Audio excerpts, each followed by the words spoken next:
So financial management का chapter number 1 में cost of capital ये रहा।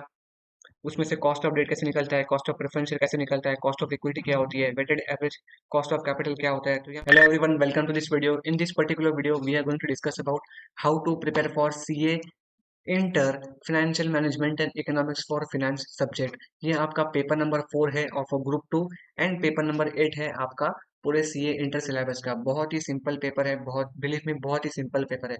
यहाँ पे बच्चा आराम से 90 प्लस भी स्कोर करता है इस पेपर में।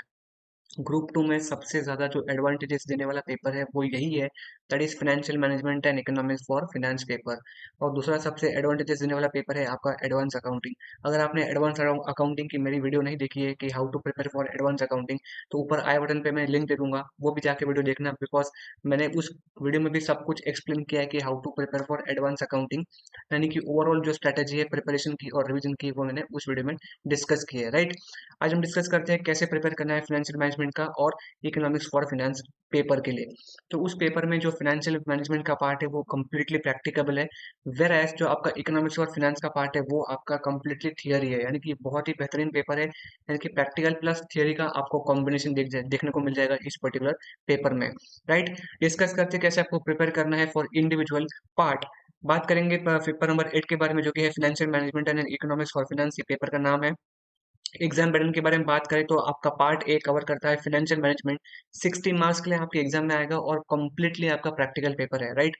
पार्ट नंबर बी आपका आएगा इकोनॉमिक्स फॉर फाइनेंस, जो कि आपका 40 मार्क्स के लिए आएगा और यहाँ पे ये आपका थियरी पेपर है। ये पेपर में आपका कोई भी एमसीक्यू नहीं आने वाला है, यानी कि कंप्लीटली आपका डिस्क्रिप्टिव पेपर है, यहाँ में आपको लिखना पड़ेगा। इस थियरी पेपर में भी आपको लिखना ही पड़ेगा 40 मार्क्स के लिए, राइट। बात करेंगे सिलेबस के बारे में, जो कि पहला पार्ट है फाइनेंशियल मैनेजमेंट के बारे में बात करते हैं। इस एग्जाम में आपके 8 चैप्टर्स है, यहाँ पे आपको 10 दिख रहे होंगे। टोटल 8 चैप्टर है। मैंने आपका यहाँ पे इंपॉर्टेंट चीज नोट देने वाली वो ये है कि एक ऐसा बच्चा जो थियरी को भी पढ़ने वाला है इस पर्टिकुलर सिलेबस के लिए, तो वो उसके लिए अलग स्ट्रेटेजी रहेगी। यानी कि एक अगर बच्चा थियरी पढ़ने वाला है तो वो चैप्टर नंबर 1 और चैप्टर नंबर 2 के लिए प्रिपेयर कर सकता है, अदरवाइज आप डायरेक्टली चैप्टर नंबर 3 से शुरुआत कर सकते हो। ये बहुत इंपॉर्टेंट है। वापस मैं रिपीट कर रहा हूँ, एक ऐसा बच्चा जो थियरी की भी प्रिपरेशन करने वाला है अपने फाइनेंशियल मैनेजमेंट के पेपर के लिए, तो वो चैप्टर नंबर 1 और चैप्टर नंबर 2 पढ़ सकता है, अदरवाइज उसको वो डायरेक्टली चैप्टर नंबर 3 से भी शुरुआत कर सकता है, राइट। सो चैप्टर नंबर 1 आपका बात करेंगे introduction to financial management, complete theory है। Types of financing again complete theory है। रेशियो एनालिसिस, यहाँ से आपके प्रैक्टिकल जो चैप्टर है वो शुरू होते हैं। रेशियो एनालिसिस आपका चैप्टर नंबर 3 है। फिर आपका आएगा cost of capital, chapter number 4। Chapter number 5 talks about the leverage analysis. Chapter number 5 talks about the capital structure. इसमें से दो पार्ट है, थियरी वाला और प्रैक्टिकल, दोनों ही एक जो पार्ट है वो आपके एक ही चैप्टर में मर्ज किए हुए हैं। इसको कैसे पढ़ना है आगे डिस्कस करते हैं। फिर आपका दूसरा चैप्टर है वो कैपिटल बजटिंग, जिसको हम इन्वेस्टमेंट डिसीजन भी बोलते हैं। फिर आपका चैप्टर है डिविडेंड डिसीजन, बहुत ही ब्यूटीफुल चैप्टर है। रिस्क एनालिसिस एंड अनसर्टनिटी, ये मैं कहूँगा इन्वेस्टमेंट डिसीजन का ही पार्ट है। अगर आप इन्वेस्टमेंट डिसीजन ढंग से करके जा रहे हो तो रिस्क एनालिसिस एंड अनसर्टनिटी में कुछ भी नहीं करना है, उसी के टेक्निक से आगे फर्दर दी गई है आपको इस particular risk analysis and uncertainty chapter में। फिर आपका लास्ट चैप्टर आएगा वर्किंग कैपिटल मैनेजमेंट, राइट। ये 8 चैप्टर है। अभी इसको प्रिपेयर कैसे करना है वो देखते हैं। सबसे पहले आपको सबसे पहले स्टार्ट करना है cost of capital. Cost of capital में बहुत ब्यूटीफुल है, यानी कि कंपनी पैसा कहाँ कहाँ से उठा सकती है। आपके जो सिलेबस में बात करें, सिलेबस पॉइंट ऑफ व्यू के लिए बात करें, तो जो कंपनी है वो 3 प्रकार से पैसा उठा सकती है, इक्विटी, डेट और आपका प्रेफरेंशियल कैपिटल, ओके। तो ये कंपनी कैसे पैसा उठाती है उसका अलग अलग फॉर्मूलाज दिए हो, तो आपको वहाँ पे फॉर्मूला, यानी कि इन शॉर्ट ये पूरा चैप्टर है फॉर्मूला बेसिस है। अगर आप अच्छे खासे से फॉर्मूला पढ़ के जा रहे हो तो आराम से आपके सारे क्वेश्चन निपट जाएंगे। कॉस्ट ऑफ कैपिटल बहुत ही इंपॉर्टेंट है। फिर आपका आएगा लिवरेज एनालिसिस, बहुत ही ये भी बहुत सिंपल चैप्टर है, फॉर्मूला बेसिस चैप्टर है। फिर आपको लिवरेज एनालिसिस चैप्टर को शुरुआत करनी है। फिर आपको स्टार्ट करना है कैपिटल स्ट्रक्चर। मैंने पहले ही कहा, कैपिटल स्ट्रक्चर के जो चैप्टर में आपका 2 प्रकार का आता है, दैट इज थियरी और प्रैक्टिकल। थियरी में आपका आ सकता है net income approach, net operating income वगैरह वगैरह, ये आपका पार्ट है। और जो प्रैक्टिकल की बात करें तो आपका आएगा EBIT, EPS analysis, point of in difference वाला पार्ट या फाइनेंशियल ब्रेक इवन वाला पॉइंट, राइट। तो ये आपका इस पर्टिकुलर चैप्टर में आएगा।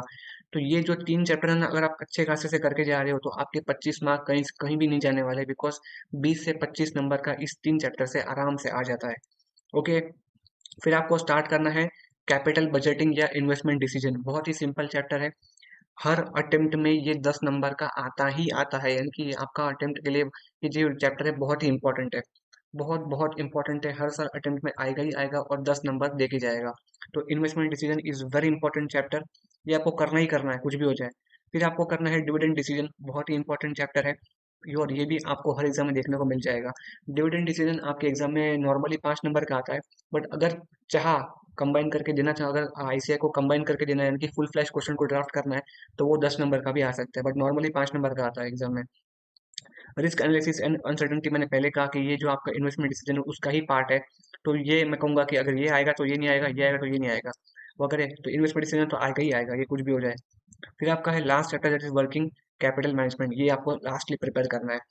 वर्किंग कैपिटल मैनेजमेंट आपको बहुत ही सिंपल चैप्टर है और ये भी एक ऐसा चैप्टर है जो कि हर अटेम्प्ट में आता ही आता है, तो इसको आपको छोड़ना नहीं है। In short, investment decision, working capital management, cost of capital and leverage analysis, ये 4 चैप्टर है जिसको छोड़ना ही नहीं है, हर अटेम्प्ट में देखने को मिल जाएंगे आपको। ओके, ये करने के बाद आपको एट द लास्ट शुरुआत करनी है रेशियो एनालिसिस की। आप समझ पाएंगे वर्किंग कैपिटल मैनेजमेंट जब आप शुरुआत करोगे ना, इसमें से एक पार्ट आएगा that is the computation of the effective capital. Okay, तो उसमें से जब आप वो करोगे ना तो आपको ऑटोमेटिकली आपको फीलिंग आएगी कि रेशियो एनालिसिस में, ratio analysis and working capital management का जो एडजस्टमेंट वाला पार्ट है वो सेम है। ओके, तो ये करने के बाद आपको ही रेशियो एनालिसिस चार्ट स्टार्ट करना है, तो आपका ऑटोमेटिकली 60 मार्क्स के लिए प्रिपरेशन हो जाएगी। बिलीव में जो सीक्वेंस में मैंने बोला है ना, वही सीक्वेंस में आपको प्रिपेयर करना है और रिवाइज भी करना है। आराम से आपका फाइनेंशियल मैनेजमेंट में 45 से 50 मार्क्स आप आराम से गेन कर सकते हो आउट ऑफ 60 मार्क्स, राइट। अब बात करेंगे पार्ट बी के बारे में, that is economics for finance. मैंने पहले कहा कि आपका कंप्लीटली थ्योरेटिकल पेपर है, यानी कि आपको थियरी वाला पेपर है, आपको लिखना पड़ेगा, इसमें कोई भी एमसीक्यू वाला पार्ट नहीं है। तो ये जो इकोनॉमिक्स फॉर फाइनेंस है आपके एग्जाम में 4 चैप्टर कवरेज रखता है, यानी कि 4 चैप्टर आपके एग्जाम में आने वाले हैं। और मजे की बात ये है कि हर एक चैप्टर की इक्वल वेटेज है, तो किसी भी चैप्टर को आप छोड़ नहीं सकते, राइट। तो सबसे पहला चैप्टर आपका आएगा determination of national income. Chapter number 1 is completely practical chapter. आपका जो इकोनॉमिक्स फॉर फाइनेंस का पार्ट है 40 मार्क्स के लिए एग्जाम में आएगा। 40 में से आपका 15 मार्क्स का प्रैक्टिकल पार्ट से पूछा जाता है एग्जामिनेशन में, यानी कि 40 में से 15 मार्क्स के लिए आपका कंप्लीटली प्रैक्टिकल वाला पोर्शन आएगा। तो समझ सकते हैं 60 मार्क्स के लिए फाइनेंशियल मैनेजमेंट और 15 मार्क्स के लिए आपका इकोनॉमिक्स फॉर फाइनेंस। ऐसे ही आपका 65 से 70 मार्क्स कवरेज हो जाता है। सोच सकते हो कि इतना ईजी है स्कोर करना। ओके, और बहुत सिंपल है chapter number 1, determination of national income. National income कैसे कंप्यूट की जाती है वो आप इस पर्टिकुलर चैप्टर में पढ़ने वाले हो। इसके अंदर 2 यूनिट है। Unit number 1 talks about national income accounting, normally GDP at MP, GDP at FC कैसे कैसे कैलकुलेट होता है वगैरह वगैरह, वो सब इस चैप्टर में आप पढ़ने वाले हो। Unit number 2 talks about the Keynesian theory for income determination, बहुत इजी कहूंगा, ये भी आपका कंप्लीटली प्रैक्टिकल है, यानी कि ओवरऑल चैप्टर नंबर 1 आपका कंप्लीटली प्रैक्टिकल वाला पार्ट है।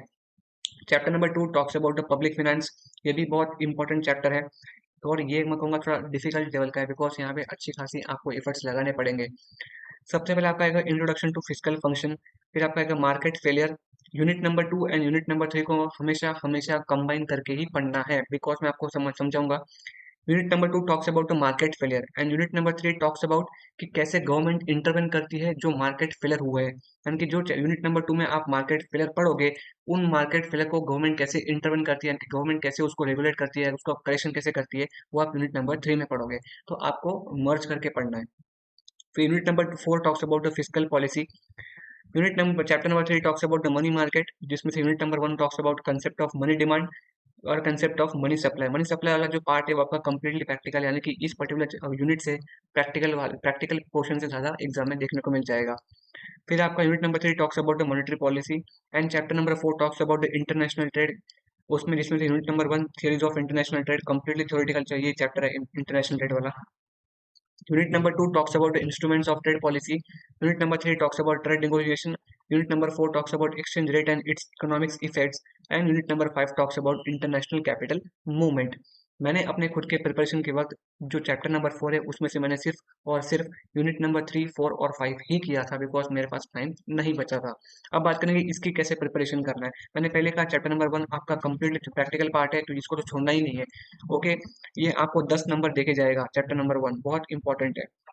फिर आपको स्टार्ट करना है chapter number 3, that is money market. बहुत ही सिंपल चैप्टर है, कंसेप्ट ऑफ मनी डिमांड पढ़ोगे, what is mean by demand, money demand, what is mean, what are the functions of money, what are the characteristics of money वगैरह वगैरह पढ़ोगे। यहाँ पे आपको basically theories of demand for money पढ़ना है, बहुत इंपॉर्टेंट चैप्टर है। फिर मैंने पहले कहा कि कंसेप्ट ऑफ मनी सप्लाई आपका कंप्लीटली प्रैक्टिकल वाला पार्ट है, तो इसको इससे आपको मार्क्स फेच करने के चांसेस बढ़ जाते हैं, तो इसको नहीं छोड़ना है। And unit number 3 talks about monetary policy, जो बेसिकली किसी भी देश के सेंट्रल बैंक के पास होती है, राइट। ये आपको पढ़ना है। फिर आपको स्टार्ट करना है चैप्टर नंबर 2। ओके, और इसी सीक्वेंस में पढ़ना है कि यूनिट नंबर 1, फिर यूनिट नंबर 2 एंड 3, फिर आपको यूनिट नंबर 4 पढ़ना है। अगर आप ये 3 चैप्टर अच्छे खासे से प्रिपेयर कर लेते हो, आपके 30 नंबर कहीं पे भी नहीं जाएंगे, और बहुत ही सिंपल है स्कोर करना। फिर आप स्टार्ट करोगे चैप्टर नंबर 4। आप स्टार्टिंग से भी स्टार्ट कर सकते हो, बट मैंने पहले ही कहा कि मैंने सिर्फ और सिर्फ यूनिट नंबर 3, 4 और 5 ही किए थे अपने एग्जाम के लिए। ओके, सो ये था आपका preparation strategy for economics for finance. Revision भी इसी सीक्वेंस में करना है। याद रखना, किसी भी थियोरेटिकल पेपर के लिए जितना ज़्यादा आप रिवीजन करोगे, उतना ही ज़्यादा आप एग्जाम में स्कोर करोगे। As simple as that. ये चीज़ आप ध्यान रखना, चाहे कोई भी थियोरेटिकल पेपर हो, राइट।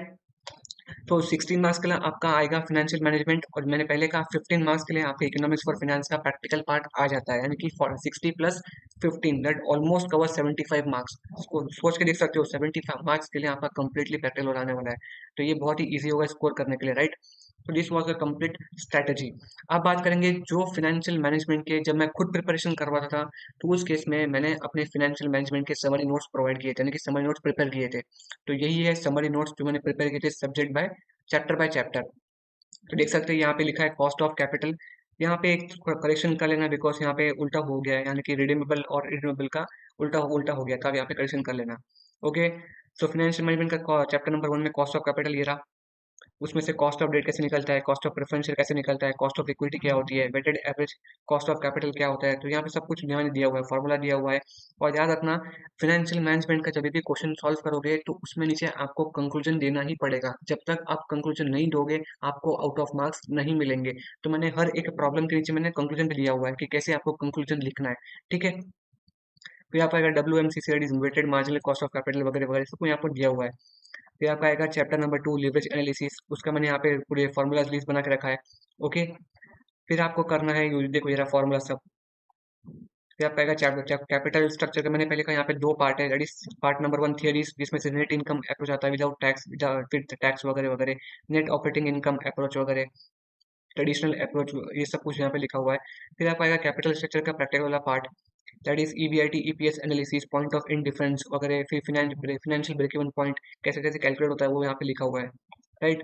फिर आपका आएगा कैपिटल बजटिंग, जिसको अपन इन्वेस्टमेंट डिसीजन भी बोलते हैं। तो ये जो फॉर्मेट लिखा हुआ है ना, ये आपका मॉड्यूल का फॉर्मेट है। ओके, तो उसमें अलग अलग टेक्निक्स होती है, टेक्निक्स एनपीवी टेक्निक हो गया। उसमें से अगर एनपीवी ज़्यादा है जीरो से, तो क्या क्या करना चाहिए कंपनी को, यहाँ पे मैंने सब कुछ कंक्लूजन का पार्ट दिया हुआ है, राइट। अलग अलग टेक्निक्स है, ये देखिए। फिर आपका आएगा चैप्टर, अलग अलग चैप्टर, डिविडेंड डिसीजन कैसे कैसे करना है, सारे फॉर्मूलाज लिखे हुए हैं यहाँ पे। ओके, फिर आपका आएगा working capital management, estimation of working capital कैसे होता है। ओके, इसको ये उसके फॉर्मूलाज है, होल्डिंग पीरियड वगैरह के। फिर आपका आएगा कंपटीशन ऑफ, ये पूरा फॉर्मेट है, ये आपका फॉर्मेट होता है, इसी फॉर्मेट में आपको क्वेश्चन सॉल्व करना है। और ये रहा पूरा एडजस्टमेंट का पार्ट। ओके, ये पूरा एडजस्टमेंट का पार्ट है। फिर आपका सेकंड पार्ट, उसमें से आता है रिसीवेबल मैनेजमेंट, जिसका पूरा फॉर्मेट यहाँ पे लिखा हुआ है। ओके, मैंने पूरा फॉर्मेट प्रिपेयर किया हुआ है। तो this was all about the financial management का समरी नोट्स। ये बहुत ही इंपॉर्टेंट नोट्स है, और ये आपको हेल्प करेंगे 1 डे बिफोर एग्जामिनेशन में रिवीजन करने के लिए, राइट। सारे फॉर्मूलाज यहाँ पे लिख दिए हुए हैं, तो इस नोट्स को आप रेफर कर सकते हो। ये नोट्स को मैंने डिस्क्रिप्शन बॉक्स में अवेलेबल करवा दिया है, तो जिसको चाहिए नोट्स, वो जाके नीचे डिस्क्रिप्शन बॉक्स में इसको देख सकता है, राइट। तो this was all about the preparation strategy, revision strategy. जो मैंने प्रिपरेशन के दौरान जो मैंने नोट्स प्रिपेयर किए थे फॉर फाइनेंशियल मैनेजमेंट, वो मैंने आपको प्रोवाइड कर दिए हैं। आई होप सो आपको सारे डाउट्स क्लियर हो चुका होगा। अगर कोई भी डाउट्स अगर आपको अभी बच जाता है, तो आप कमेंट पे लिख सकते हैं। ओके, सो मिलते हैं हमारे आने वाले नेक्स्ट वीडियो में।